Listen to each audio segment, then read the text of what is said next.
Welcome one, welcome all to the podcast pre-show. Blake, give us friends a little bit of insight into what the podcast pre-show is all about. Yeah, the podcast pre-show is what we're doing right now. It is the few minutes before we start recording the podcast. It's just a time to show up and talk to each other, share all the things. So if you are watching right now, please do so. Please share this podcast, whether it is I don't know, on YouTube or on Facebook, Twitch, Instagram, whatever. Just take a screenshot, hit that share button, because that is the best way the podcasts grow, by word of mouth and sharing on social channels. So please do so. And this is, again, when we get a chance to just get set and make sure that everything that we're doing right now is right, and have a brief, small conversation with you. Of course, Mary, the podcast pre-show does, in fact, live up to its name. It precedes the podcast itself, where you get a chance to see what Mary and I do live as we're recording it. There will be mess-ups. There will be flubs. There will be problems. Like right now, my dog is coming up to me, wagging the tail. And I'm sure that our kids will probably interrupt us. And that all appears right here, because that's the fun and magic of live podcasting. And we want to make sure that you participate in the podcast as well. So please do have your conversations on whatever platform that you're on at the moment. We want to make sure that you have those conversations with the other nerds that are watching with you. We may or may not be able to address those comments, though we do have a listener feedback portion of this podcast. So if there is something that you are just dying for Mary and I to see or read, do make sure that you put that comment. Even though you may have already put it already in the podcast earlier, make sure you put that comment into the comment feed. That way Mary and I can see it and address it at that listener feedback portion. So that is that, Mom. You got anything else that you want to talk about as it relates to the podcast pre-show or what we got going on? No. I will say that I had glasses on. I'm not a glasses person. I had a really bad headache earlier today, and I'm learning that as I get older, the screen is what helps, or actually not help, but the screen is what kind of makes my life a little bit miserable. So I'm wearing the blue light blocking glasses. We're just twinsies today. That's what it comes down So to. twinsies. You wanted to be twinsies with me. Tell us how you're married without telling us how you're married. I forgot my notebook upstairs, so I'm going to go get it. Okay, great. Yeah. Can you take the dog upstairs while you're at it? Thank you. Yes, so this is the podcast pre-show. While Mary goes to get her notebook and her notes, we're going to hang out, you and I. So if you are watching this, say hi. Say hi, because I'm not a good host. This is not what I do. I don't run the show. Mary's the showrunner. I'm just the nerd that puts it all together. Casey, thank you so much for putting the glasses emojis. I appreciate that on Facebook. That's good stuff. So Catspur and Denise, thank you so much for saying hello. If you can, while you're over there too, tell me obviously where you're from, where you're tuning into, where you're tuning in, and what your favorite part of the episode was. Let's do that too. That'll help generate some good conversation as well. So Mary and I are excited to do this, and as a matter of fact, just moving forward too, we are going to be doing the finale of Bridgerton very soon as well. So, if you're a fan of Bridgerton with Mary and Blake, please do keep that in mind and participate, if you will. And Jennifer says, I'm doing great. Awesome. Thank you. Thank you, Jennifer. Denise is coming from New York City.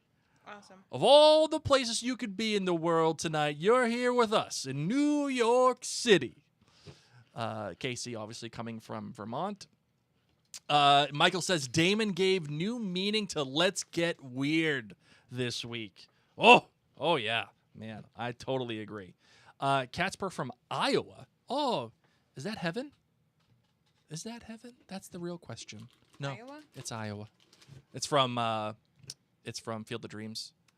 When Kevin Costner sees his dad and he says, and his dad, who's dead, says, "Is this heaven?" And Kevin Costner says, "No, it's Iowa."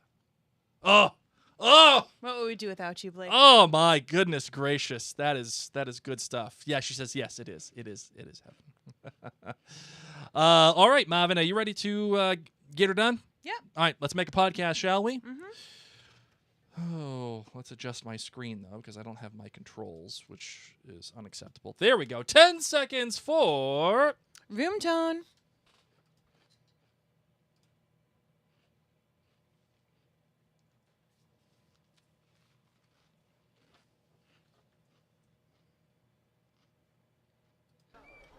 What I saw at Rook's Rest.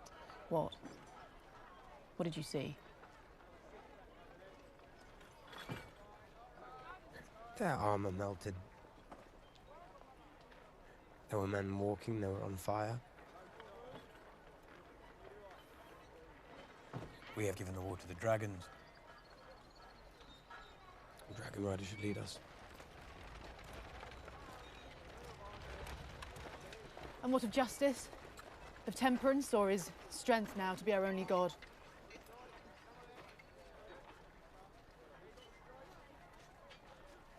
So you cast me aside.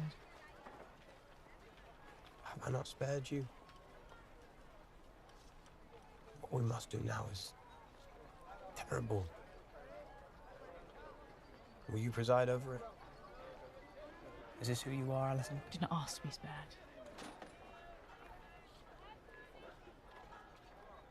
I did not give you leave to speak my name.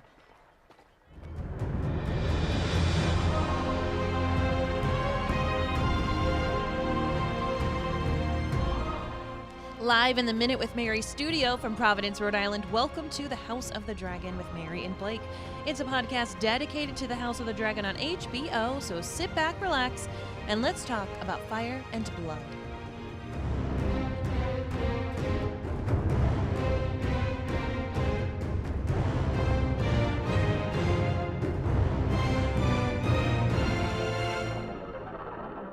Hello, everyone, and welcome back. My name is Mary Larson. My name is Blake. Whew. Shivers up my spine watching that dragon go through the courtyard. Not because of the dragon itself. Whatever, it's just meat, as the guy says. Hugh Hammer. He's not just a guy anymore. He's a jag. He's a total jag. No, I'm down with you, and I'll tell you why in a little bit. All right, fair enough. But I will say I loved the crowd's reaction and the kids' reaction to the jag about meat. About meat Okay. and the dragon and the gods are dead, and I really liked that. So good stuff from there. Great stuff. Well, of course, this episode is episode 5. How many are we getting in this season? 8, 10, We're getting 13? Oh, 8. Yeah, it's and what's unfortunate too is that I think that was an HBO decision. I think that was not a showrunner decision. I mean, when is it? That's true. That's When true. They always want more. You get paid more to write more. You get to tell your story better. Yeah, but I mean, I think there are some instances like Damon Lindelof in The Leftovers. He knew that the last season of The Leftovers had to be 6 episodes, so he wrote knew. less. Yeah. He knew. Okay, so we are in the final half. We're fully in the final half at this point now. Oh yeah, Okay, here we go. In fact, we're in the back third. Yeah. That's it. So, no, I mean, the back third would be 6, 7, 8. I mean, 6, 7, 8, 9. I don't know. No, 8. Third. Oh, it was 8. Oh my God. Okay, yeah, sure. So now we're in the back third. Well, you can't really divide it equally into thirds because it's 8. That's why my brain started to hurt because I was like, 8 thirds? Yeah. Math. Half. Math was not Back a strong suit of mine. half, Blake. Sure. Black half. Well, Anyway. okay. 6, 7, 8 is a third. Whatever. So, before we get into this episode, we promise you we will not be doing any more math. No. We do want to let you know that we are keeping busy here at Mary and Blake. We are podcasting. We're podcasting about Bridgerton. We're podcasting about Potter. Our kids are podcasting about Pokemon. We've got all the things going on. But we need some help from you, our friends, because here we are in the back half third. We don't even know of this podcast, of this show. And we want more people to come on and hang out with us in Westeros. So one of the things you can do is head on over to Apple Podcasts, leave us a rating and review. I'm going to read a little something from one of our most recent reviewers because I just love when you guys send us a written review. Apple Podcasts is the place to go. Library Chick D said, can't watch without listening. Mary and Blake are a must-have companion to every episode. As I watch, I find myself wondering what they'll say about plot points. I love the sharing of Team Black or Team Green in each episode. In addition to the GBG and Flame ratings, this podcast definitely is a great addition to the Mary and Blake universe. And we've also got 11 commands saying morning commute is much better with Mary and Blake. I was introduced to Mary and Blake by my girlfriend, who is a big Harry Potter fan and has been a longtime fan of the Potterverse podcast. It's made my morning commute easier listening to the banter between the hosts, and I always learn more about the show when I listen to the podcast. The episodes are very organized, and each talking section opens more topics of discussion that work perfectly with each other. I've become a big fan. Thanks for all you do. So thank you, 11 Commands. Thank you. And Thank you to your girlfriend. I like to see word of mouth. Word of mouth is where it's at for podcast really growth. It really is. And no joke, guys, we say this every time. When we read these, they warm our hearts. They do. Blake and I are not feeling good right now, and that just brings the biggest smile to our face. Except the sucky ones. The sucky ones hurt. But Oh you know what? The one that says I sound like a yapping dog and you should divorce me. That was a few years ago now. Dracarys to that Yeah, person, okay? yeah. Dracarys. But you know what? The sucky ones are good too, because at least we get a chance to learn from our mistakes or things that we got to do better. Dog. But the yapping dog and the one that I got to divorce you, that was, woof. Yeah, all done. That's not very constructive criticism. Okay, so let's get into this episode. Lots of great things to talk about. Let's do it. All right, here we go.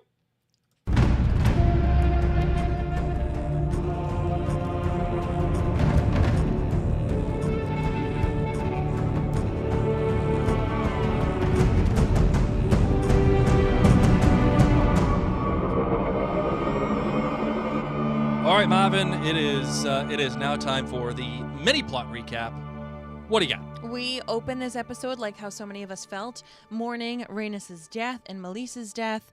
We get to see the head of Dragon Melisse being paraded through King's Landing. The small folk are hungry. They're trying to eat moldy oranges and just soup with one little potato. You can mash it. You can mash 'em. steam them, fry them. What's Titus? Put them in a stew. Okay. Well, all they can do now in King's Landing is put one in one stew. That's all they've got. They need more potatoes. We've got Aegon. He's a hot mess express, literally. Hi-yo! And Aemond takes the throne. He hasn't taken it yet, but he took the ball that leads to the throne. You know what I mean? The little ball on the table. Yes. He's like, that ball is mine. Okay, then we've got our Blacks people doing all sorts of things. Jace goes to the phrase. We've got Corlys being asked to be hand to the king. Everybody wants dragons. Nobody has enough dragons. Tons of baby dragons going around, but none of them can fight Vagar, and there's a lot of issues going on, and Rhaenyra wants to get an Ancestry.com account as of today. That's always go with the Ancestry.com. Always. When in doubt, Ancestry. All right, for me, let's see here as I fix my camera. All right, this episode, there's a lot of good things and interesting things about this episode, Mary. This episode was hated by a lot of people. Yeah, well, I get it. Haters gonna hate. You gotta just shake it off, man. When in doubt, T-Swift. Is T-Swift Targaryen? She's got the hair. She's totally a Targaryen. She totally is. She's my queen. She'll always be my queen. She and Cressida Cowper in Bridgerton. Who's also Targaryen. Yes, that's totally... oh, my God. That is a dream casting. Having Cressida Cowper be a Targaryen, I am in. I would be so in on that. She could play Visenya, who they talked about today. That'd be wicked cool. All right. The title of this episode was Regent. It is a reference to the fact that Aemond is now taking over the role of king, or as a prince regent, which means someone who rules in the stead of a king. It could happen if someone, like in this case, King Aegon, becomes incapacitated, or if a king dies and another king is about to take the throne, but that king that is about to take the throne is too young, you will then get a king or prince regent to rule the land. The director was Claire Kilner. You should know this name by now because she directed episode 104, King of the Narrow Sea, 105, We Light the Way, 109, The Green Council, and 202, Rhaenyra the Cruel. And I will tell you, Mary, I really like Claire Kilner as a director. I think she does a fantastic job. She's very intentional with the camera. She's very intentional with her subjects, and I think she gets the storytelling almost as much as Alan Taylor does. If Alan Taylor was not the A director, I think Claire Kilner would be. Now, here comes the interesting part, Mary. The writer of this episode was a lady by the name of Ty Mickle, or if I mispronounce it, I'm sorry, Mikkel. Either one, it's Ty Mikkel or Ty Mickle. I know none of you know this name. And You don't even know how to say it. I don't know. I clearly don't. So Ty, if you listen, and I'm sorry, this is really bad. This is her first credit for writing. Okay, and what are we doing? Keep going. This is her first credit for writing ever, and it just happens to be this episode. She actually served as an assistant to Vince Girardi on Game of Thrones. Now, who is that? Vince Girardi was a co-producer of Game of Thrones during the first number of seasons, who he also happens to be George R.R. Martin's manager. She then became George R.R. Martin's writing assistant later on. She served as a consultant on House of the Dragon Season 2, and then served as the story editor for Season 3. As such, she, since 2019, has been working as the writer's assistant for George R.R. Martin, and she serves as Gurm's representative in the writer's room as they are writing these episodes. So she is essentially, she's been dubbed the keeper of the lore, Mary. And she makes sure that whatever Gurm wants gets into those episodes, which is actually kind of cool. And this is her first writing experience. And as a story editor in Season 3, she's essentially in charge of making sure that the screenwriting process for television or whatever, she oversees the overall process. It's the next step in the evolution of becoming a writer or producer, co-producer, executive producer, up from being a staff writer or a writer's assistant. They will help write a team of staff writers. They'll collaborate with the showrunners or the executive producers to make sure that the schedule of production is moving forward.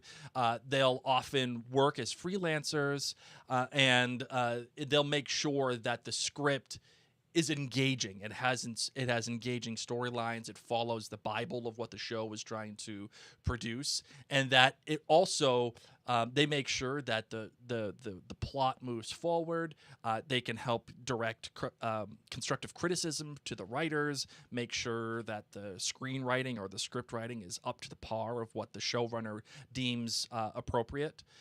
They will update to the executive producers or showrunners with what's happening in the staff writers' room, and they will also help appoint writers to the writing team for the show as well. So it's an interesting career pathway that she has taken to get to this point. So yeah, interesting, very cool. So that is that.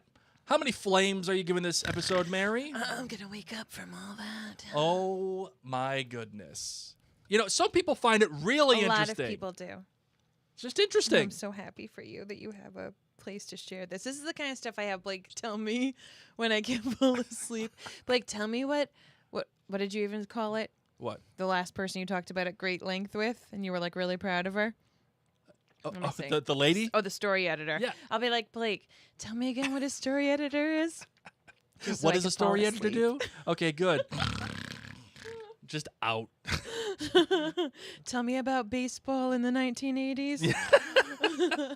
See, the good thing is that, listener, is that Mary, she has a superpower. That one superpower is that she can fall asleep anywhere, at any time. You know that crowd outside King's Landing trying to get out? Yeah. If I realized that it was going to be a lot of traffic going home, I would Good just night. curl up. I slept. Do you remember what was that? that concert. It was called like the Big Eight or something like that.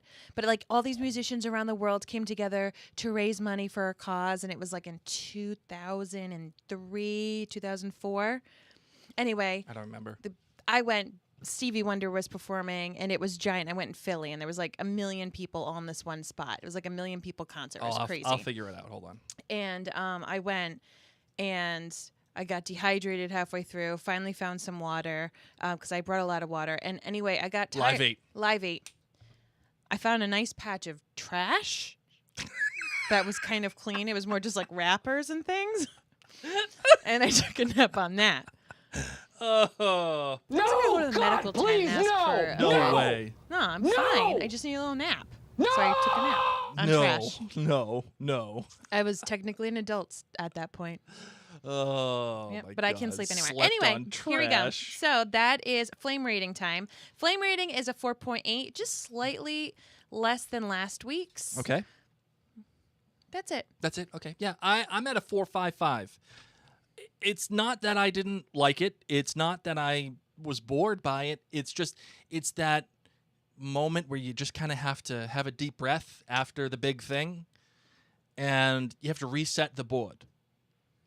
This is one of those moments where you have to transition out and into the new thing. So It serves its purpose. Plotting, waiting, making sure that we know where we're going. It's boarding the plane for you. It can be a little boring, but it's necessary to get to your destination. Yeah, and it puts Eamon at the top of the pecking order. Episode. I mean, it was good. It was good. I enjoyed it. A lot of people found this episode boring. It just does a lot of yeoman's work.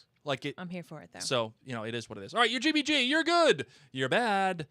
And you're great. My good for this episode is food. Because I was just having a little snack. That's right. They showed a lot of food in this episode. They've just shown a lot of food in general.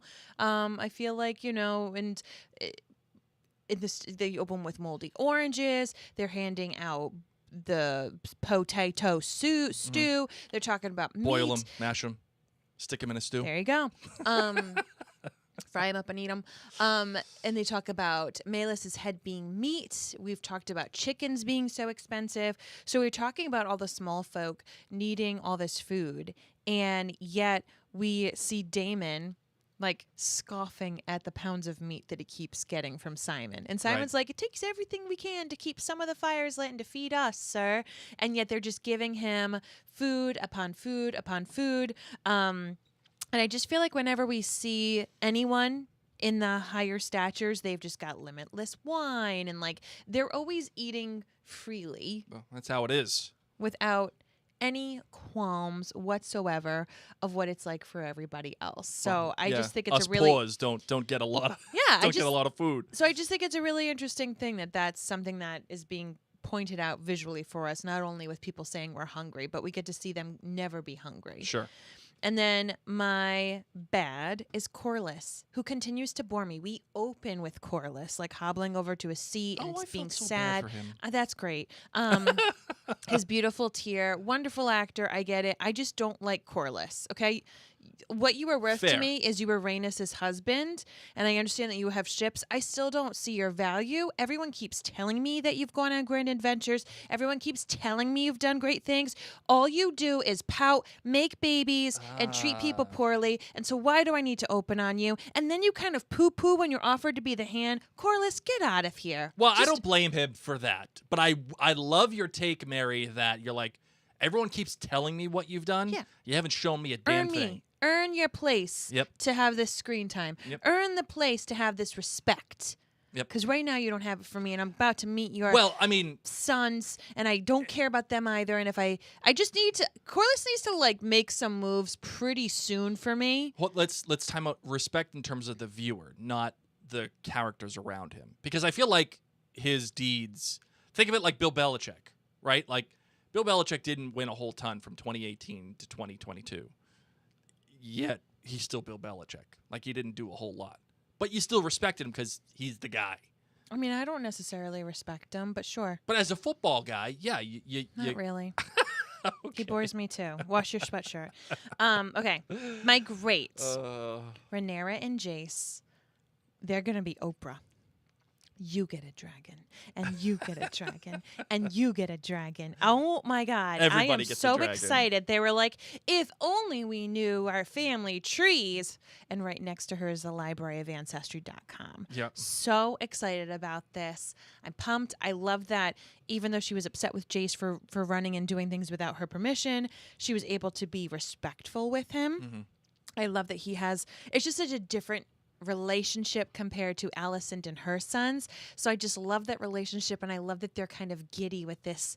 Should we do this crazy thing? Sure. I think we should do this crazy thing. Let's find out if I'm 2% Dothraki. It's like when you get an adult child and you're like, should we go on like a vacation to like Europe and just like go to vineyards and drink and eat cheese? Let's do it. Okay, let's do it. Why not? So that's my GBG. How about you, Blake? My good comes in terms of Aemond. I really, really, really like Aemond right now. I am in, and Like you like watching him, or you're rooting for him? I kind of both. Ugh. Kind of both. Just because That's great for you. the guy knows what he wants, and he's willing to do whatever it takes to get it. And he's going to get his comeuppance at one point. It's going to happen. And when it does, I'll be very happy. And I'll like, he's earned that comeuppance. But until that point, I mean, you know me. I've always liked to root for the bad guy. I've always liked to root. I've always wanted, the villain to win at some point. There's only a few movies in which the villain does win. But, yeah, Aemond, what he's doing, and the actor before the season started said he took a lot of inspiration, not from Game of Thrones, but actually Michael Fassbender in Prometheus and in Alien Covenant. Okay. And he wanted to act like David. He wanted to have that same kind of air about him that David had in Prometheus and Alien Covenant.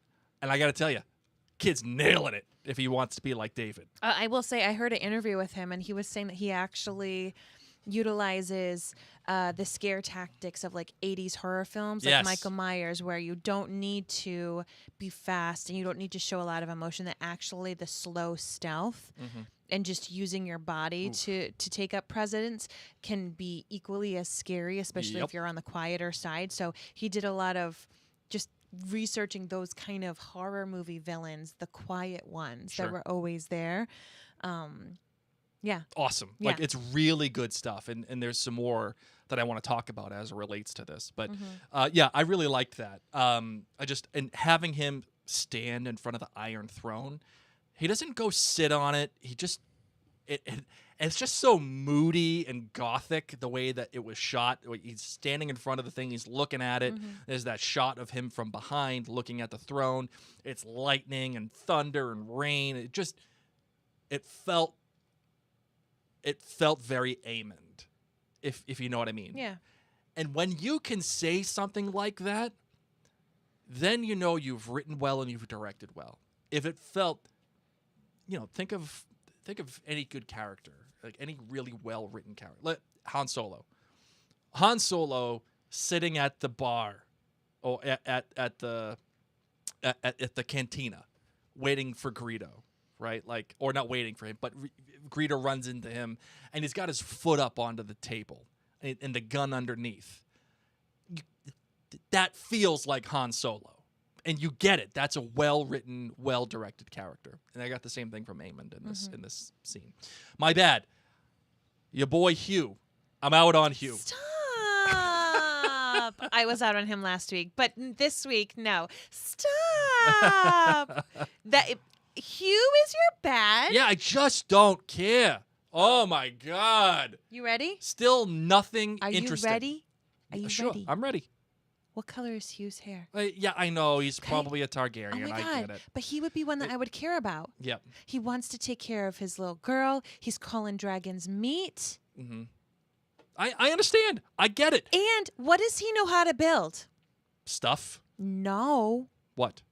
He knows how to build the machines that kill dragons. Yes, the scorpions. That's what his wife says. She says, "What about the stuff that you built for the king?" Right. I get it. He knows how to build the scorpions. I bet you he's Targaryen. You don't just throw around And his hair is always like so lovely. Like his hair is a big part of It's his a little personality. Ratty. It's a little ratty. No, I mean, he could use some you VO5. don't have hair like that in this show. He could use a hot oil treatment right now. I'm just saying, you don't have your hair colored like that in this show if it's That's true. No, not for a reason. it's purposeful, and yes, they are clearly telling us, okay, pay attention to this guy. He's important. Who do you want a dragon, him or the Sea Boys? Neither. Okay, well, you got to pick and- someone we already know. But the reason why I don't is not because Hugh sucks. He doesn't or suck. The other guys like Alan or Adam, they don't suck. They're just there. They're Jags. That's it. It's just another guy. Well, I am really If hopeful. what I want is just something interesting about them. And all I know so far is that he's a dad and he ain't getting paid. That's it. And that sucks. Like, there's nothing inherently interesting about that character. Okay. I am pumped because I think he's going to be one of the dragon riders. He definitely will be. And he actually cares. A lot of these people I don't cheer for, and I've said that multiple times. Mhm. He's got a sick little girl, and he and his wife are just trying to get chickens and do their job. Paying 3 times the price, probably 5 times the price Honestly, now. like, you're telling me you would rather root for people who aren't hardworking, who are spoiled little brats, incestual, mean, crazy. No. I'm here to root for a guy like Hugh. Hugh for president, okay? Mary's going full take on Hugh. I'm here for Hugh. And I think he's going to love Rhaenyra. And because he said it's just meat, I think he's going to be riding a dragon. Because he just put down a dragon saying it's just meat. Oh, And everyone else is like, interesting. they're like gods. And he's like, yeah, well, as you can see, it's just meat. Yeah. Yeah, well, you're Interesting. going to eat that comment soon, All right, buddy. my great has to go to some of the production and the craft part of this episode. And by that, I mean Claire Kilner, number 1, as the director, Tim White as the production sound mixer, and Francis Parker as the editor of this episode. All 3 of these people, you don't normally hear these names, and that's sad because these are the people that make the magic, especially the editor, right? Without the editor, you don't get a chance to see any of this stuff. It's just miles worth of unusable tape. The editor, the sound mixer, they're the ones that put this together. And there are a number of different scenes which just make this feel like its own thing. It makes it feel special. Whether it is Damon and Rhaenyra, the editing, when they're in different places, but they're in the same exact spots Yeah. on The the fireplace. fireplace, and direct smash cuts from one to the next, telling you a story within a story. Or it is Caraxes and the Bracken Lord as Caraxes' face comes down below the Bracken Lord, and you feel like, oh, this guy's gonna get burnt to a crisp. But then a smash cut right to Damon saying, "I wish they just." I'm surprised that they're so willing to die. Awesome stuff. Alicent at the council meeting when she sits down and all of the sound around her just kind of just gets muffled a little bit, and the editor staying long enough and the director staying long enough on Alicent's face, the acting in this, but just the craft of that scene. Yeah. Nothing what Aemond is saying is important. It doesn't matter. It's important enough to know and have it in the background, but what's most pertinent is Alicent's reaction to this all and how she's lost complete control and how scared she really is. At the same time, the sound design for these conversations and the mix and the sound design of when the maesters are taking Oh, God. the armor off, and it just the blood and like the squelchy like oh man, that makes it feel real. That makes it feel like, yeah, we've got something here. Yeah. And yes, the visuals are important, but without sound, you cannot buy any reality whatsoever. It's the sound that makes this effective in all of the scenes, but especially Alicent's scene at the council meeting, and then the the Maester scene and the direction of the whole thing. I mean, even Mary, we talked about Aemond, how he just took his little ball and put it on there. Yep. Everyone is having these conversations, and Aemond is sitting quietly, not saying a freaking word. And then the second Kristen Cole says, yeah, it's got to be him, he says, all right, that's it then.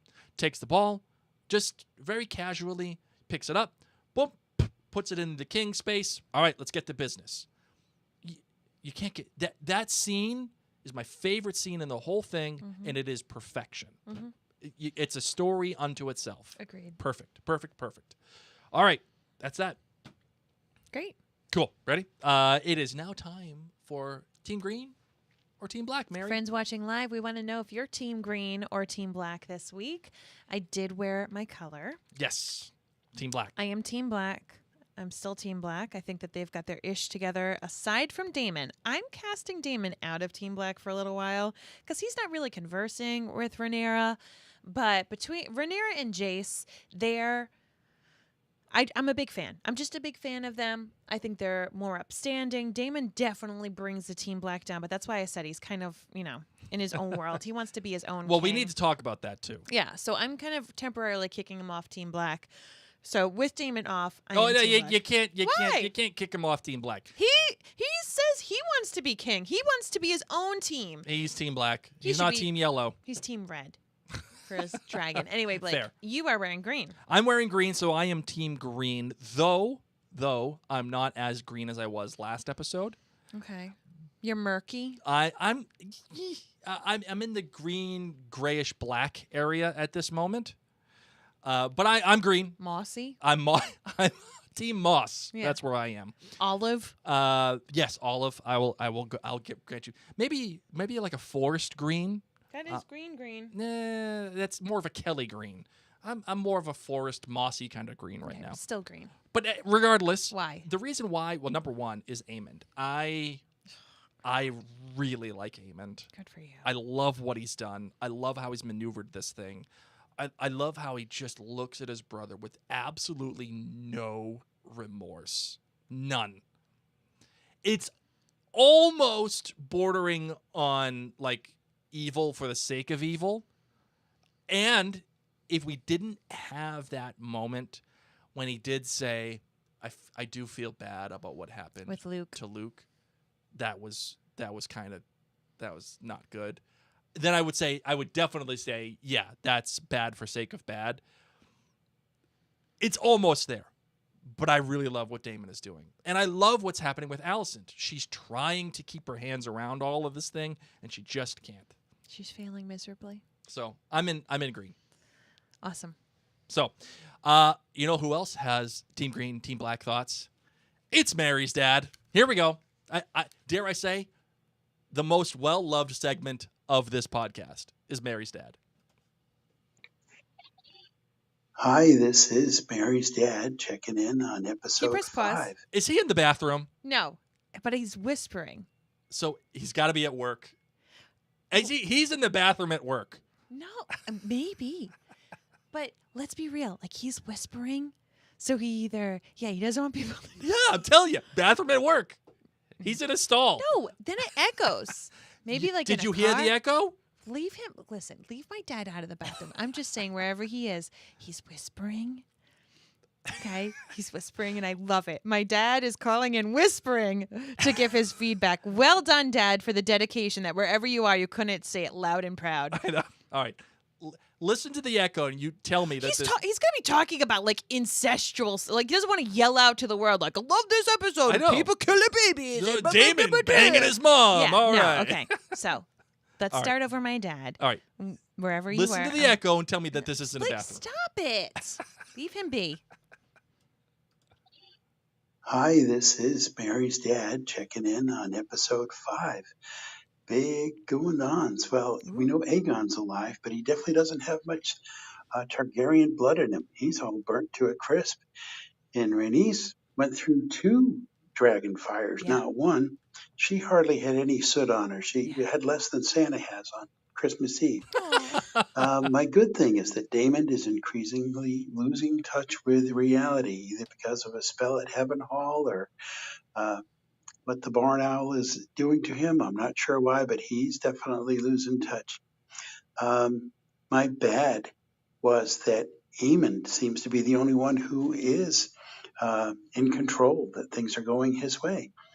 My best feature is that Alice and Rhaenyra are both realizing that things are spiraling out of control.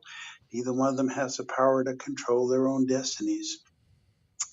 And my freaky thing is, what was that Oedipus dream with Damon and his mom? Boy, Freud would have a field day with that one.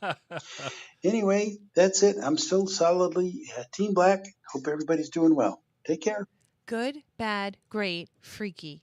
Freaky. GBGF. You know what? We could probably institute that from now on because Damon is in his own A24 movie right now. It's just that's his own thing. All right, Marvin. Now that that your dad has kind of talked about that, do you want to get into the Damon stuff right away? Sure. Or let's get weird right away? Let's get weird. All right. So tell me what you thought about this scene where you there's a lot happening. Well, it's aggressive. Here's where I want to first get at is, are these dreams because of the weirwood trees? Are these dreams because of Alice? Is Alice doing this to him? Or is it happening to him because of the magic of Harrenhal itself and she's just privy to watch it like how we watch TV? Or is she causing this? If I had to put money on, it's because of Alice.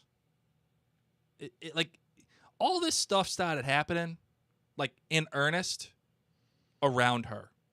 Somehow, some way, she is the cause. Whether it's the drink that she made or the drinks that she keeps making or, like, every time that he's around her, bad news is happening. I don't know. How about you? No, I would agree. I don't trust her at all. And unless this is like if you have really guilty consciences about things or if you have desires that you're not honest about and it comes out here, maybe just Sir Simon's just really honest and doesn't have any other. But, you know, like, because we heard from Laris that, like, you're going to go crazy if you go to Harrenhal. Is that just because the dripping, the lack of sun, the goats in the room next to you, like, is that just at the place of disrepair and it's depressing? Right. Or is it because everyone gets these weird dreams? I don't know. It could be a combination of both. I'm willing. I'll sign off on that take. But if I had to choose, and I didn't want to sit on the fence, it's because of Alice, and I'll go there. Actually, Claire Kilner, the director, talked about this scene and what went into crafting that scene, and she said that she talked about the challenges and how making sure that this scene between Damon and his mother, by the way, who we've never seen his mother before. His mother's name's Alyssa, not Alice, but Alyssa. Because that's useful. She wanted to make sure that it wasn't just for shock value. She said, I struggled at the beginning. I just didn't want it to feel voyeuristic, and I wanted there to be some deep connection with this woman. I started thinking about it like an artsy poem, and that came because the actress who played Alyssa was just very intelligent and a deep-thinking young woman, and there was a lot of chemistry. We were all thinking about how we wanted to present this, so it's not just a gag. There's something happening to Damon deep inside. So tell me, Mary, what is the thing that is happening deep inside? He wants to be loved and important. Loved by whom? That's the question. His family. Anyone. But mainly his family. Yeah, by Rhaenyra? I think if you have white hair, he wants to be loved by you. Okay, fair enough. He wants to be seen for who he thinks he is. Yeah. So I don't think that this is an affectation of, like, mommy issues. I don't think that. I mean, didn't his mom die when she gave birth to him? She didn't get to see him? No, she died later on after him. Okay. Like, he was very young. He didn't really know his mother. But yes, he was very young when she died. So, and even Damon's brother says to him in episode 4 of season 1 how he was her mother's favorite, and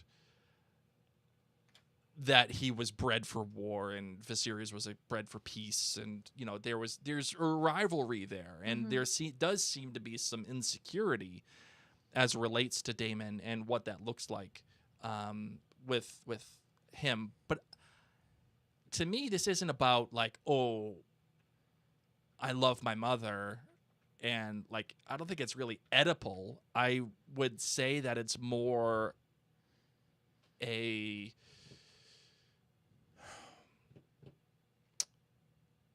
of a commentary on his relationship with his brother, maybe, and a commentary on what he feels about himself through the lens of his relationship with his brother, right? Like, the fact of the matter is, Mary, that his brother did say that he was his mother's favorite, that he does want the throne.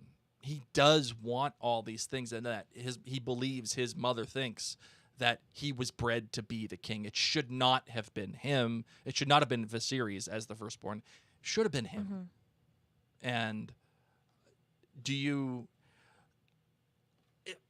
let's ask this, Mary. Are you into this kind of thriller / horror movie that we're getting from Daemon at Harrenhal, and how this feels so disparate from the other part of this story? I'm into it, but it needs to hurry up and like cause something. Are we supposed to believe that he wants to be king because he has this dream with his mom? No, I think he's wanted to be king all along. I want to see him do actions because of his creepy, weird dreams. Right. So I need it to be bigger, because now we've gone through a few episodes of him having creepy dreams. It's getting a little old for me. I would agree. And I know there's the shock value of him being with his mom, but at this point, it's no longer shocking to me. I mean, you're a Targaryen, so okay, like step up a little weird, but yeah, but like not. No. Listen, let's get weird. I'm always about the weird. Yeah, but I just need it to do something. The weird has got to push someone in a direction. And maybe the weird pushed them in the direction of, okay, you know what? I'm not building an army in Rhaenyra's name. I'm building an army in my name. And if Rhaenyra wants to be there when I'm there as king, great. If not, well, sucks to suck. It is getting really awkward having him to say I'm the king. That consort isn't really necessary. Sure. So I do think that the dreams are helping embolden him a little bit, or showing his desires or the things that he's embarrassed about. But like I said, they need to get either a lot more weird. I do like that he kind of spaces out and then he's at a table with different people. Right. So that's good, but I'm going to need more. I don't want another week of just this. I would agree. I think now is the time to stop moving with Daemon, and we need to start connecting him to the overall experience of what the rest of the characters are going through. And Mary, we do kind of get that. At the end of the episode, the lords of the area say, "Oh yeah, you think that the Blackwoods coming out here and doing what they're doing is great?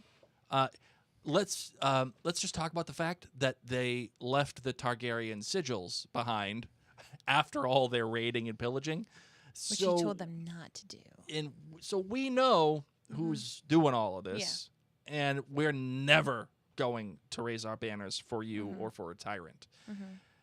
Again, Daemon thinks that this kind of action is the right thing, and something out of his control happens, and it leads to bad news for Rhaenyra.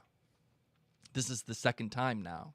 So, yes, this is starting to mesh itself with the overall narrative. But, yes, I think, Mary, you're right when you say, yeah, this is getting a little bit old now. Yeah. I like it for what it is. Let's get weird, but let's move on.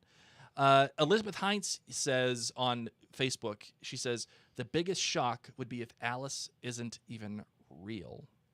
What do you think about that idea, Mary? Ooh. I love that idea. Yeah, because nobody else really interacts with her. That'd be cool. I thought about that, and there's this one scene where Simon Strong, or is it? I think it's Simon Strong, is in the same room as Alice and Damon. Mm-hmm. He walks in, and as he walks in, Alice is walking out. Yeah. He does look at her. Yeah. But I think she's real. I think she is real too. But if you were to tell me that Damon was looking in a direction as Simon Strong was walking in, and Simon was like, "Hey, what the hell is he looking at?" Like, I would buy that. I'd buy that because like the guy's just zoning out. But I like this idea. If Alice is even real, That'd be cool. it's pretty cool. It's a little tropey and it's a little like overdone. But if she is part of Harrenhal, almost like a Hogwarts ghost, oh, that would be awesome. That'd be so cool. You're a wizard, Harry. So yeah, that's that. All right, what else you got for this episode? Oh, you said you wanted to hang out with Damon for a little bit and talk about his dreams. Yeah. Well, no, I mean, You're I think good. we went through Where that else would pretty you well. want to go? Do you want to go to boring Corliss? Yeah. Let's. His castle reminds me actually of the ship Bootstrap, with all the sea creature people. When they do that, a second shot of him sitting on the throne, and there's like someone's face, and it looks like barnacles. You know, it's just that's the ornate stuff in his castle. But it just reminded me of Pirates of the Caribbean. Absolutely. People being built inside of it. He obviously mourns his wife, and then Bela comes over and asks him to be the hand, and she talks at great lengths about how she's going to be sticking by Rhaenyra, and then he says, "Hey, how about you be my heir?" And I wanted her to be like, "Don't you know who I'm engaged to? Right. I'm actually supposed to be the next queen. Yeah. Can't do that. What are you doing?" And she just says, "I'm of blood and fire." Yes. But daddy, like, or granddaddy, what are you doing? Mm-hmm. I already got a cooler job. It's like he forgot. Yeah, and he's just desperate, it feels like. And this is one of those characters, too, that needs to get woven into what's happening. Corliss? Yeah, Corliss. Yeah. Yes, I understand that there was Rhaenys, and, you know, his daughters are doing what they need to do. No, his granddaughters. His granddaughters, yeah, sorry. But we need, like you said, Mary, as viewers, it's great to feel the respect amongst his peers, but he just hasn't done anything yet. And I will admit, it's a little boring. Yeah. It's a little boring. I did enjoy Rhaena, though, as she's with Lady Jan Arryn at the Eyrie. Yes. Fun to be back at the Eyrie for those who are Game of Thrones friends who are like, the Eyrie. This is the breastfed boy land, the moon hole I'm land. hungry. Yeah, that weird place. If you got like weird vibes from the Lady in Blue, don't worry, it's related. So Lady Jane Arryn, wicked mad that. You know what reminded me of was like the contract that Rumpelstiltskin gives to Shrek. Oh. Or to Shrek's in-laws. You know, it's like you didn't read the fine print. Yeah. You did not read the fine print, Lady Jane Arryn. You're not, you want a dragon. Well, we gave you 2. Right. You didn't say what size they You were. didn't specify. Rhaena just throwing it down. Yeah. And Lady Jane Arryn kind of giving it back. What did you think of Lady Arryn? I think that she doesn't suffer fools. And I love that return language, like, you're reliant on me right now, and you're essentially, you're gonna break my balls right now. Like, no, we're not doing that. No potatoes for you. Yeah, no potatoes, no boiling, no mashing, no sticking them in a stew. You know what reminded me of? What? Was in The Beast when he tries to be nice to Belle and he's like, "Fine, then you could stay in your room and starve." Like, I hope that Rhaena, who just learns, by the way, I'm sorry about your grandmother. That's how she learns her grandma's dead. Right. I hope That Rhaena sucks. turns around and the wardrobe starts singing to her.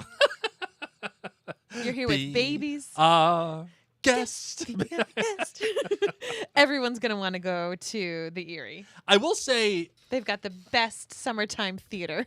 I will say that the stuff with Corliss, Mary, when he eventually has a conversation with Bela, and she talks about all of his doings, and yes, it's one of those things where it's like, okay, you're telling me as opposed to showing me, but there is something that she says that kind of piqued my interest. Do tell, because I'm so bored with Corliss. I found Bela interesting, but not Bela him. is great. She's awesome. I like what she's doing, and how Rhaenyra is a little jealous of Bela at this moment because she can go off and be a dragon rider and do all the work and whatever.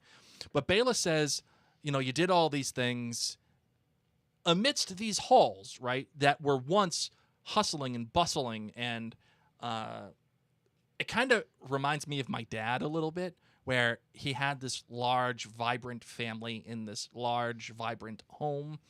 TV's on, lights on, people are in and out, whether it's family or friends or work or, whatever. And that moment has kind of passed him. Mm-hmm. And now that house is empty and it's cold and it's dark because he's alone. And Corliss suffers this same fate. His kids are gone. His grandkids are away. His wife is now dead. His business partners are gone. His kingdom is kind of nothing now. It's just like, okay, he's the Lord of the Tides. Great. Like, what the hell does that even mean? But what Bela says, as it relates to all that, was, I wonder if they knew it was all for her, as it relates to Rhaenys. And I'm so happy that this line was spoken. Okay. Because, number one, we've now seen that their marriage, Rhaenys and Corliss, it was characterized by him being absent a lot, number one.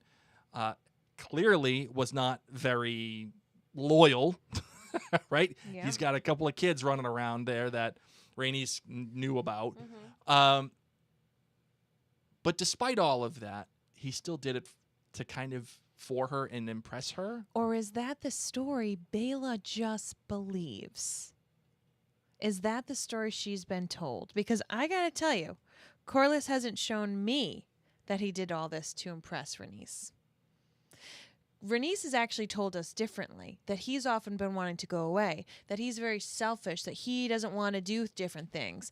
I think Bela thinks that her grandparents had a fairy tale, and I don't believe it. Oh, and you did it all for her. Did he? Or did he do it for his own glory? And he enjoyed his wife and he loved his wife, but did he love the chase and the thrill, whether it be adventure or of another woman, more? How early was he betrothed to Rhaenys? That he just knew, was it a love match, or was it, nope, you're betrothed, you both have white hair, bada bing, bada boom. So I didn't believe that. I believed that that was a fairy tale that Bela has believed all this time, that it was all for my grandma. Yeah, you can think that. You can think that. Interesting. You can think we never fought. You can think I know. Like, how does Bela know he has other sons? And if not, how pissed is she going to be when he's like, by the way, here are my sons. And she's going to be like, but I thought you only loved grandma. And he'll be like, yeah. Not great, Bob. Yeah, about that. This is going to change Bela's opinion. It definitely will. I think that will have an effect on what's going on. And it'll be interesting to see what happens when Alan and Adam somehow get raised up at some point, because that's clearly what they're doing. And that's the thing, again, taking this back a little bit, that's the problem that I'm finding with this season. It's that these characters were introduced, Alan, Adam, Hugh, the other jabroni that claims that he's a Targaryen. The drunk guy. Yeah. Okay, great. Sure. Okay, we have to pay attention to you. And it feels like they want this to be an organic introduction that they're going to slowly build up. But again, there's just nothing interesting happening with any of them. They're just there, and we're spending scenes with them that doesn't advance them at all. They're scenes that are happening with people that are doing things, as opposed to learning about them. Do you know what I mean? Yeah. Yeah. Okay. All right. Anything else you want to talk about in this episode, my love? Oh, yeah. Okay, let's go to the phrase. Yes, our first introduction to the Frey family Okay, so and the twins, phrase. and our first real good look at the twins. Even in like the Game of Thrones verse, this is the first real good look of how the twins cover the river. Jace comes up crossing. with this idea, and his Yes. whole reasoning behind it is to let my boy, Mr. Stark, Yes. come on down with his gray beards. Mhm. So my people are coming, okay? There it. The Starks are coming, and they need to get to King's Landing. Mhm. And for some reason, these people don't know how to build boats or like a little ferry. Sure. And they need to ask the creepy Frey people if they can use Again. their bridge. And they're so creepy, they don't even eat inside. They eat on the bridge. Why eat al fresco? Why? Why- you Why know what, not? here's the question. You've got a Why great not? view. You've got a great view. Maybe they wanted to get some air in their lungs. Maybe they only let people inside if they're going to have them murdered. That's true. Good point. And you cannot tell me that you didn't get that feeling just a little bit in the back of your brain that Jace was going to get offed. Oh my goodness. No, I didn't think he was going to. And maybe that's why he chose to sit outside. Maybe he knows people go into the phrase and they don't come out. Well, the If I red sit red out- wedding happened many, many years later. Oh, I know, but Okay. maybe this is like a Frey thing. Okay, sure. So he was like, I'm going to stay outside with my dragon. You know what? To me, it feels more like a dramatic thing that the phrase did. Oh yeah, you want to cross our bridge? You know what? That sounds great. We'll come to you. Let's We'll go meet have some halfway. dinner on the bridge. Al fresco. It's Let's see- lovely. you get a chance to see the view. Get a breeze. Isn't it wonderful here? You could throw rocks from the bridge Yeah. when you get bored. Love this idea. Love it. Love it, I mean, Jace. hey, you got to pay the toll. You got to bring something to They the didn't table. even give him food. They just gave him wine. What is this al fresco? Did they feed him after he said, sure, you can have Harrenhal? I don't know. And for yeah. him to say, oh, yeah, my Uncle Damon / my dad now, he'll totally protect you too. The Freys are asking for a lot. They're asking for a lot of protection. They're also now asking for Harrenhal. I But- don't know how Sir Simon's going to take that news. They also give up a pretty good. They say you can use our bridge. Yeah, but they also say we're gonna raise our banners. How many people do you have? I don't know. I don't know either. I don't know. Okay, I got to see numbers. I don't trust the phrase. Do you trust the phrase? No, but that is more colored by the red wedding as opposed to what the phrase have actually Has done. anyone showed us that they are not like their descendants yet?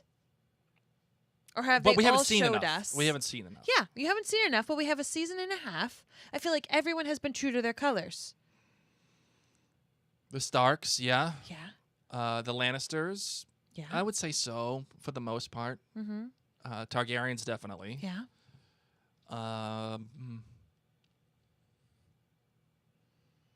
Yeah, I would say anecdotally, Mary, there's probably more evidence that, status quo. If not, if the phrase actually tell the truth and don't double cross, maybe something happens in this that teaches them a lesson where they say, we're always going to look out for number one.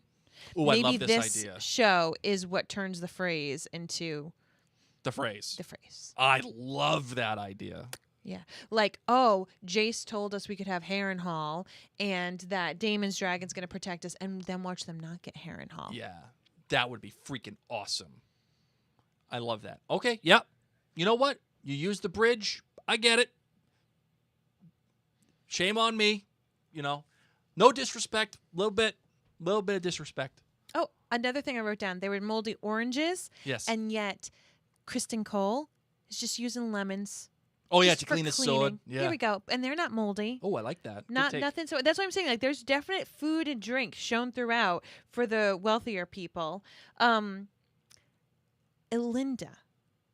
So we are hanging out with Rhaenyra, Mhm. and she's talking to Mysaria. And Mysaria's like, listen, people don't like the dragon head thing, the Mhm. little small folk. Let's get something to happen. Hearts and minds, baby. So Rhaenyra sends Elinda to King's Landing.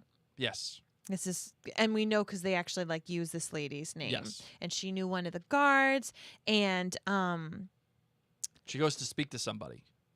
but they don't say who it is. They don't say anything. She knocks on the door. They open the door and they cut. But we've seen that girl before. Have we? I think she was a handmaid with Aegon. Ooh, okay. Maybe she's one of the displaced handmaids. Yeah, like I think that this is like find other people who hate Yeah, I like it. and have things against. Yeah, what do you think that she's gonna end up saying? Is it more just like an overall kind of like blanket? Hey, the Greens I think suck. she's going to say, who wants to work and get actually paid? Who wants food? In this episode, Rhaenyra talks about, let's get the blacksmiths to make some more armor or Sure. some more weapons. Rhaenyra's team, Team Black, hasn't yet said we don't have money. They didn't say our coffers are dry. We have issues. Sure. Now, granted, Sir Simon at Harrenhal is asking Daemon, we would need to get paid sometime. Yeah, but there's no way Damon's using the He said he'll pay himself. Yeah, himself. He's not using the crown's money. So I think that Mysaria is going to be telling people Rhaenyra's got food, Rhaenyra's got resources, Rhaenyra can take care of you. And now they're going to try to find a way to get out just for food's sake. Sure. And I like that Mysaria is kind of taking a more prominent role in Rhaenys' absence. That there's somebody there that can kind of help guide Rhaenyra. Though,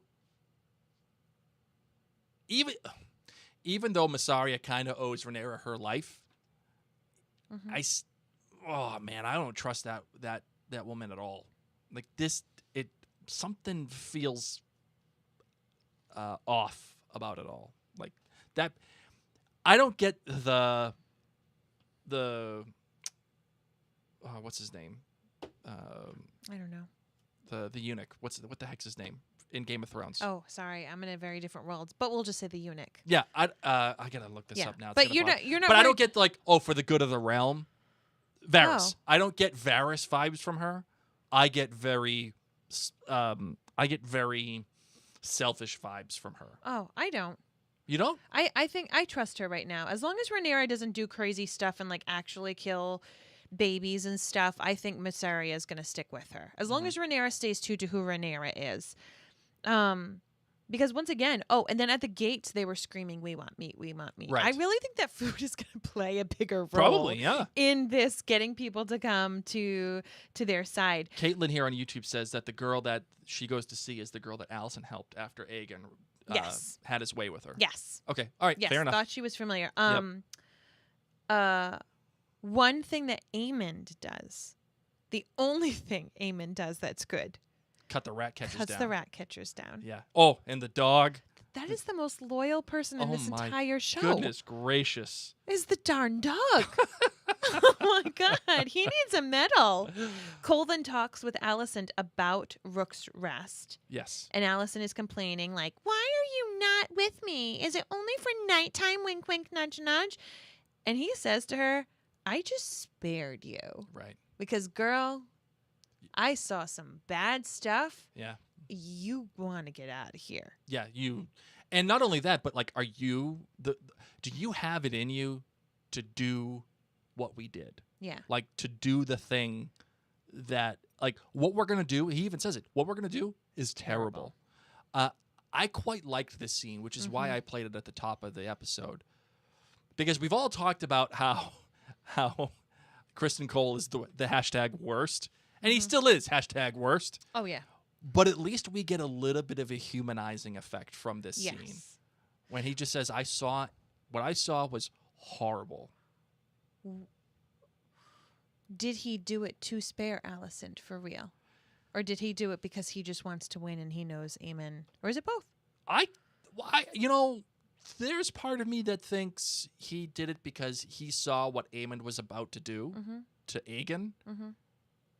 And he's like, yeah, I can't go throwing that guy under the bus. Well, he'll kill his mom, maybe. Like, Right. the Lord Who knows knows what what he'll do. Aemon is going to do? I think Larys said the smartest thing, where he said, listen, we just got rid of the queen, Right. Rhaenyra. Yep. Oh, because she was a girl. Right. We can't go putting you as regent now. You think that's going to look good? We Right. just spent all this time fighting how, like, men need to be in charge. And now there's going to be a woman again? I don't think And so. the ironic thing is that a lot of the actions that are taking place are because of men, and it's all getting screwed up. Yes. Who run the world? Girls.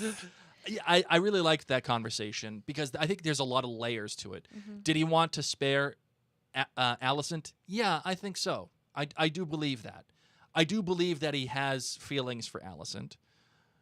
And I also believe that he's got selfish feelings too. Like he has to win because all of the actions that he has taken, most of them are pretty bad. And if he doesn't win, he cannot justify any of the actions.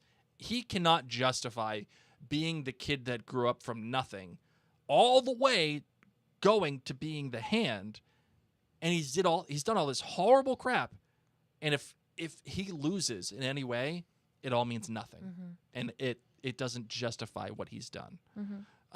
It's his own self-respect that he's competing for.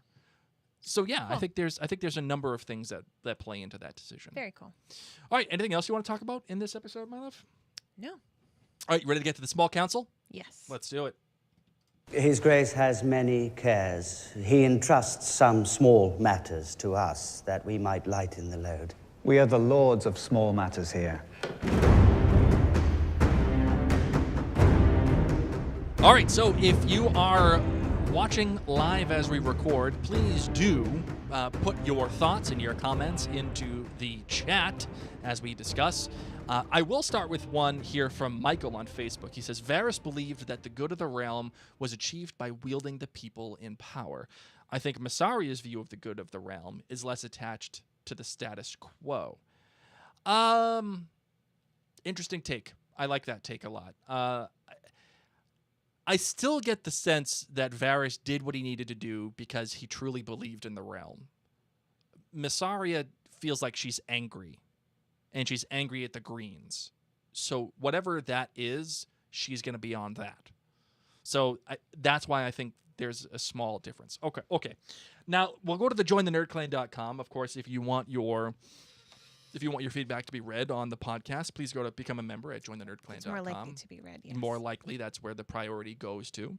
Or if you're watching us live, we'll read them there as well. But the priority goes to jointhenerdclan.com for the members there. Rachel says, the Team Green, Team Black marketing and theming of House of the Dragon reminds me of when Twilight Eclipse merch having Team Edward or Team Jacob. For anyone who tells you they weren't a Twihard, they're lying. # Team Edward. # Team Rhaenyra. Love him. By the way, I was totally Team Edward. Yes, he was. Oh, Team Jacob sucked. Melissa says, I kind of lost some hope for Team Black last episode, but I feel like they have some momentum now. 4.8 flames.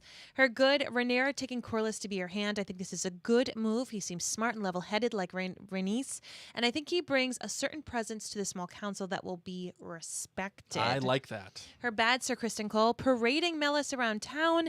As Hand of the King, he should have known that everyone would be horrified and consider it a curse. Well, that's the problem. He doesn't know. Yeah, he's clueless. Yep. And her great Jace for taking the initiative to negotiate with the Freys and for suggesting to Rhaenyra that there might be other dragon riders available to them.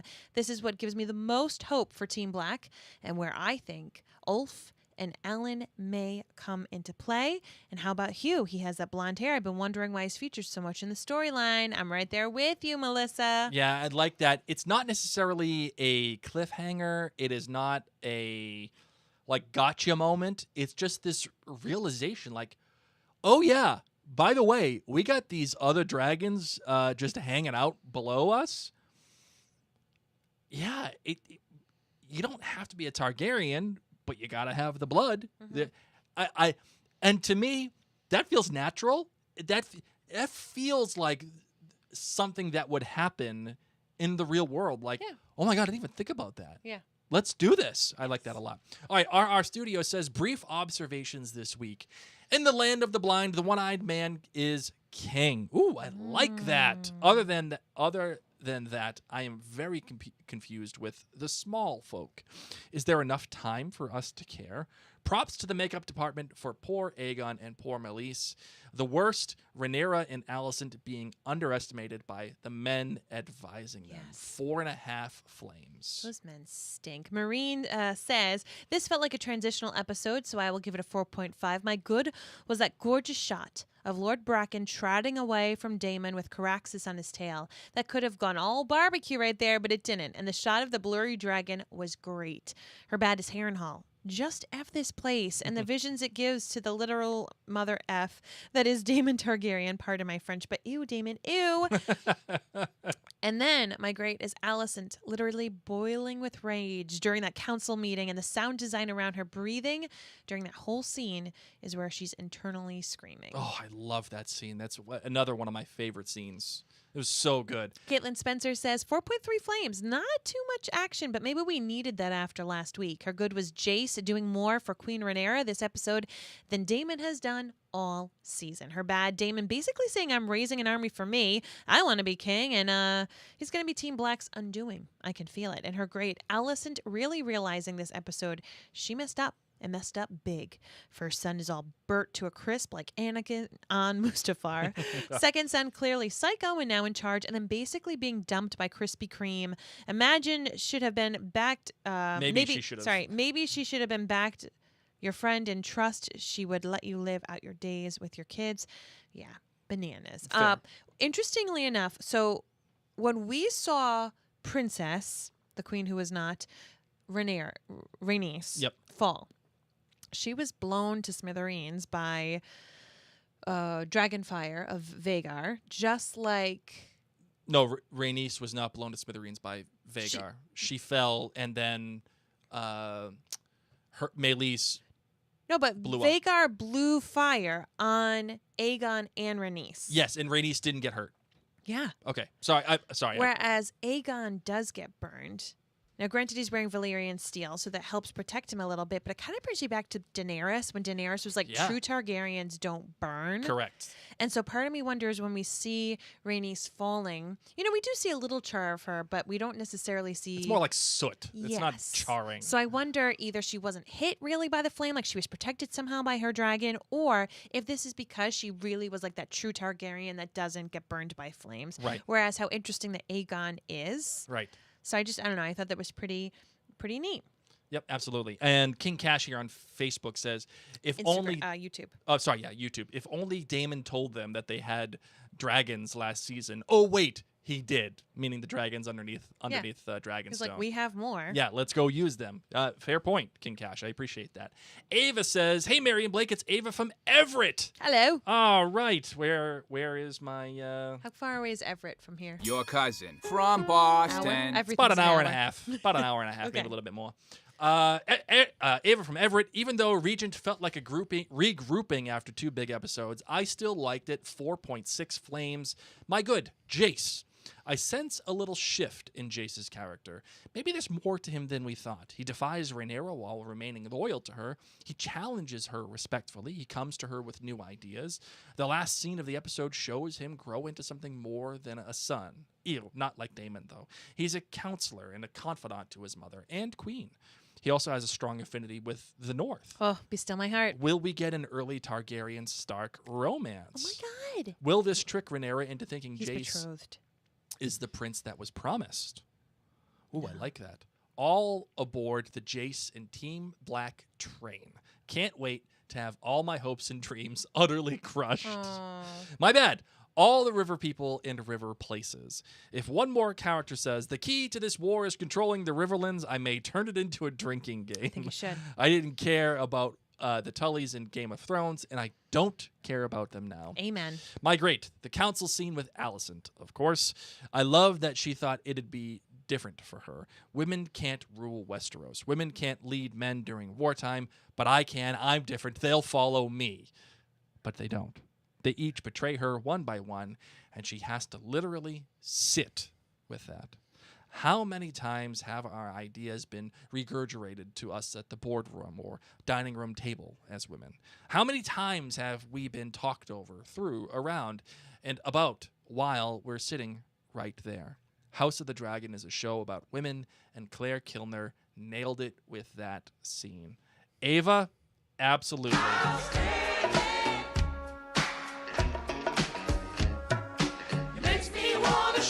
Absolutely. Mary, your thoughts? Yes. Yes. All right, we got some voicemail. You ready? Yes. All right, here we go. Hi, Mary and Blake. This is Lala from Pennsylvania Hi, Lala. calling about House of Dragon Season 2, Episode 5. I give this episode 4.6 out of 5 flames, and damn, did they give us a lot to talk about in this episode. Loved Bela telling her grandsire that she is fire and blood, and his heir needs to be of the salt and sea. Great stuff. Yep. Aemond is only going to cause more problems for the small folk. I hate how they have to choose between either rotten food or starving. Hate that so much. If he continues to rule, I think they're going to call him Aemond the Wicked. Is that an Aemond thing, though, or is that an Aegon thing? That's the question. I don't think that's an Aemond problem. He just took over the kingdom. Yeah, but he's inheriting like a really mad kingdom. That's what I'm saying. Like, so I don't think that's an Aemond problem. It's more of a Team Green problem. It is an Aegon problem because he killed Luke. Fair. Okay. All right, I'll give you that one. All right. He started the dragon The war. shot of Daemon leaning towards the fireplace and then cutting to Rhaenyra leaning towards the fireplace. Yep. They're at odds right now, and yet they can't help but show how similar they are. Yep, totally agree. Love it. Another tug at the heartstrings this episode. Aegon barely being able to breathe, and yet he still called out for his mummy. Oh my gosh. Heartbreaking. And another thing, I think Daemon is getting soft on us because him not burning those people who refused to bend the knee for Rhaenyra, what the hell? That is not the cutthroat Daemon that we are used to. We'll see what happens. Take care, guys. Well, Lala, I Thank kind you, of agree Lala. with you, but I also disagree because he does say why he doesn't do it. And it's a smart choice. They can't fight if they're ashes, right? So I get it. I understand it. All right, here we go. Hi, Mary and Blake. It's Elizabeth again from Pennsylvania. Hi, Elizabeth. And I think I stand by my previous opinion that Meleese's sacrifice in episode 4 was ultimately the wrong choice to make because of how obviously important dragons are to the political negotiations for Team Black, and that's only exemplified in this current episode. The last scene of Rhaenyra telling Jace, "I need dragons," sums it up pretty quickly, and I think some viewers had the same frustration at the end of the last battle scene because we all knew that this was going to be the main issue going forward. Right. My good was Jace's suggestion of finding new riders based on genealogy, and I am intrigued as a viewer to know who they will find. This is probably why we've been spending unusually long time on small folk stories, and of course on Corlys's illegitimate children. Yeah. My great was the Green Council scene and how everyone agreed that Alicent should kind of step back and let the men rule. Alicent is kind of having her words about needing to do nothing thrown back in her face. Oh, I love that. It is satisfying if you're on Team Black to see how that is essentially what she caused Rhaenyra to feel on a smaller scale. And my bad was Aegon saying mommy when she left, not because I disagreed with the writing, but because it was a surprisingly emotional moment for an unlikable character. Yes. Overall, I give it 4.2 flames. All right. Excellent take. mommy. I love what you said, Elizabeth. Great stuff. All right, this is the last voicemail. You ready? Okay. Here we go. Hi, Mary and Blake. This is Ashley from Massachusetts Hi, for Ashley. episode 5 of House of the Dragon. I'd give it like a 4.6 flames. My good was when they peeled the armor off of Aegon because it kind of gave me the answer of if they got burnt. And I was actually talking to my friend about it, and we think only full-blooded Targaryens don't get burnt, basically like the incest ones, which kind of makes sense because Aegon is half Targaryen, half Hightower. Sure. My bad was Christian Cole again. Okay. I just want him to get killed. I'm kind of worried for Allison a little bit. I just want him dead. Same. He's just gonna die. Same. Kristen Cole again. They're all going to. Yes, that's true. Once again. Well, Mary, everybody dies. Yeah. At some point. But I'm not sure. And then my great was Damon and Harrenhal kind of going crazier as the episodes go on. And I'm starting to think that, what's her name in the Harrenhal? I can't remember her name, but I'm starting to think she's a ghost. Alice, yeah. She never really talks to anybody but him.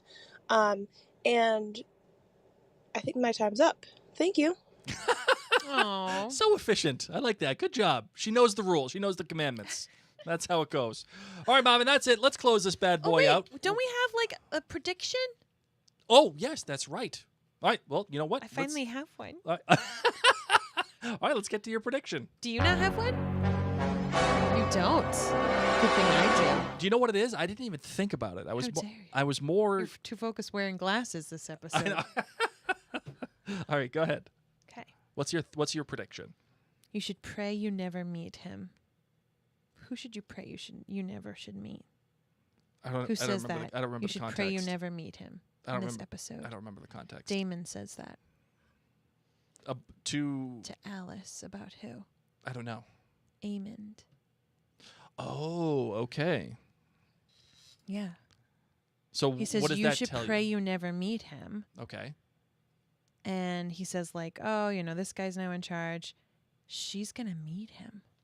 Well, yeah, definitely. Yeah. And she knows way too much. She's a creepy person. You know who else is creepy? Mr. Michael Myers. Amen. They're going to be besties. You know what, Mary? I love this take. Besties. And he's going to be like, can you make me a magical eye like Mad Eye Moody? And she'll be like, better. I'm an owl. It makes me wonder, because, they're kind of giving this like friends to lovers vibe for Damon and Alice.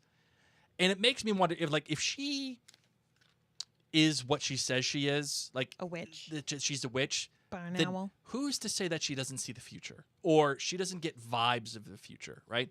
I don't get the friends to lovers. I actually think she loathes him. I truly believe that what she says in this episode about what I've heard about the kids and the women, like that is not okay. I believe that he has gone too far, and she loathes him. Yeah. And when she says you will die here, I think she's right.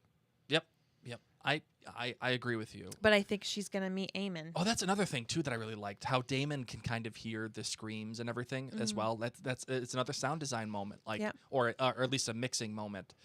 Really good stuff. Yeah, I kind of agree with you, Mary, that it will be Amon and Alice as a thing because they're both creepy AF. Yeah, she's just not old. Yeah, that's it. Yeah, I agree. All right, I'm in. Creepy Creepy. people belong together. Creepy people belong together. There you go. That's the new shirt. There. All right, you ready to close this bad boy out? Yes, I am. Let's do it.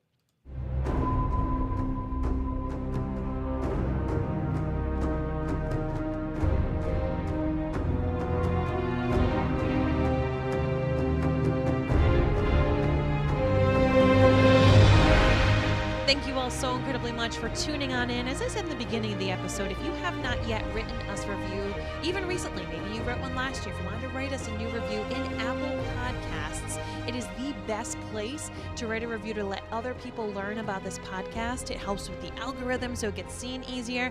And like I said in the beginning, we read it and it's a little warm hug in our hearts. If you're not yet a member at jointhenerdclan.com and you have made it this far into the episode, you might want to become a member there. Why? Yes. Because we are a mom and pop podcast shop. A lot of podcasts, particularly those even done about House of the Dragon, are actually run by media conglomerates, and they have like podcast producers and they have major sponsors. We don't. We're in our basement. Blake is not only a host, but also the producer. And for as little as $2 a month, you can become a member at jointhenerdclan.com, and it directly supports us. as a mom and pop podcast shop. Like, Yep. you are putting food on our table so we do not have to buy moldy oranges. No moldy oranges for House Seriously. Larson. So just know that if you are able to, I know times are tough. If you're able to, just know that it directly benefits us in more ways than you'll ever know. And we are ever so grateful for those of you who are supporters at jointhenerdclan.com. You are amazing, and we hope that you continue to enjoy the content that we make for you. Yes, and of course, go to MarianBlake.com to check out all the podcasts and blogs that we have there.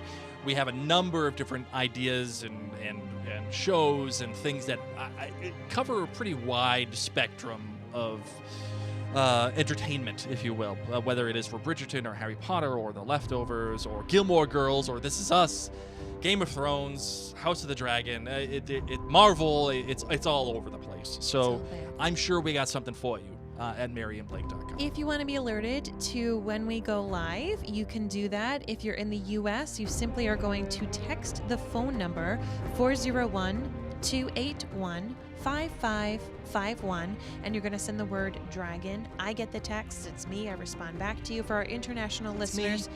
Hi.